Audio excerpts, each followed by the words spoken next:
নমস্কার বন্ধুরা, আদি কথার ব্লগে আপনাদের স্বাগত। আজকে মঙ্গলবার।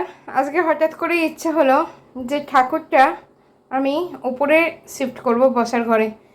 কেন জানি না, আমার মনে হচ্ছে ঠাকুরটা একদম খুবশিতে রয়েছে। এই ঘরটা তো একদম ছোট্ট মতন একটা খুবশি ঘর। তো এই ঘরটা থেকে আমি ঠাকুরটা নিয়ে গিয়ে ওপরের ঘরে শিফট করব। তো চলুন দেখে নিয়ে যাক কোথায় আমি রাখার কথা বলছি।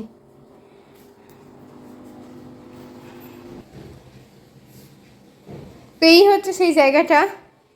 এখান থেকে এগুলো সরিয়ে একটা টেবিল পেতে এর উপর ঠাকুরটা রাখবো। তো শুনেছি যে শিব ঠাকুরের গায়ে সূর্যের আলোটা যাতে পড়ে এমন জায়গায় ঠাকুরটা রাখা উচিত। তো আমরা তো ভীষণ মহাদেবের ভক্ত, তো তাই ভাবলাম যে এখানেই করি। ওই অন্ধকার ঘুপসি ঘরে রাখবো না, তো এখানটা এনে সাজাই, তারপর দেখাবো কেমন লাগছে।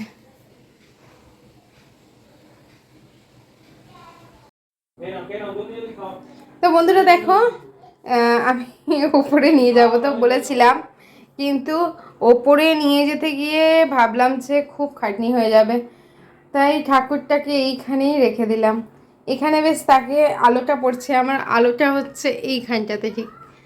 তো এইখানে যখন বসিয়ে রাখতাম, এই দেখো সিংহাসনের মধ্যে আলোটা ঢুকছে না, তাই যখন আমি এই ঠাকুরটা তাকে রাখলাম খুব সুন্দর আলো পড়ছে ঠাকুরের গায়ে, তাই ভাবলাম যে এখানেই রাখি।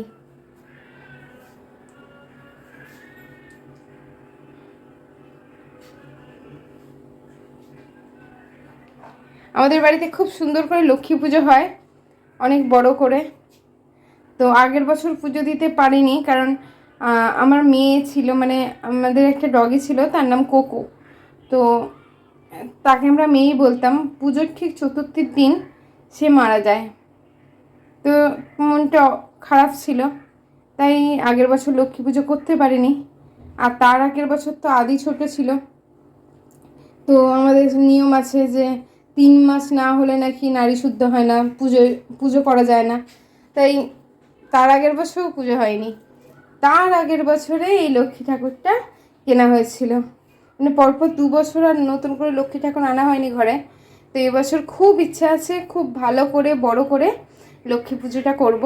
আর আমাদের কিন্তু লক্ষ্মীর সাথে নারায়ণ পুজো হয়, মানে লক্ষ্মী গণেশ নয়, আমাদের বাড়ির নিয়ম, না আমার শ্বশুরবাড়ির নিয়ম লক্ষ্মী নারায়ণ।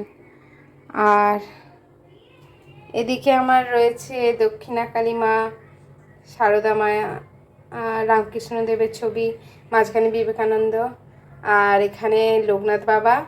এখানে রয়েছে এইটা একটা, ওই মুম্বাইয়ের ওদিকেই বোধহয় দিদি গেছিল, তখন এই কালী ঠাকুরের ছবিটা নিয়ে এসেছিল। আর এটা হচ্ছে তারকেশ্বর, তারকনাথ বাবা, তারকেশ্বরের। আর হনুমানজি দেখতেই পাচ্ছ, আজকে হনুমানজির পুজো হয়েছে, আজ মঙ্গলবার। এখানে শিব ঠাকুর, এত বেলপাতায় পুরো ঢাকা পড়ে গেছেন উনি, তো পরিষ্কার করে আবার দেখাবো তোমাদের পরে। আর এটা হচ্ছে রাম লক্ষ্মণ সীতা। বলে ঘরে হনুমানজি রাখলে অবশ্যই রাম লক্ষ্মণ সীতাকে প্রতিষ্ঠা করতে হয়, তবেই হনুমানজি পুজো নেন। আর একটা হনুমানজি পুজোর নিয়ম হচ্ছে, হনুমানজি তো আমরা জানি যে যতই আমরা খেতে দিই হনুমানজির কিন্তু পেট ভরে না, তাই অবশ্যই লাড্ডু দেওয়ার সময় হনুমানজিকে একটা তুলসী পাতা দিতে হবে, তবে কিন্তু তার পেট ভরে, এটা কিন্তু মাস্ট। আর এদিকে দেখো নটরাজ গণেশ। এই নটরাজ গণেশেরও একটা গল্প আছে, সেটা হচ্ছে আমার বাবা পুরনো জিনিস কেনা বেচা করে, তো এরকম পিতল কাঁসারের জিনিসও কেনা বেচা করে। তো তখন বিয়ের আগে তো বাবা এটা কিনে রেখেছিল।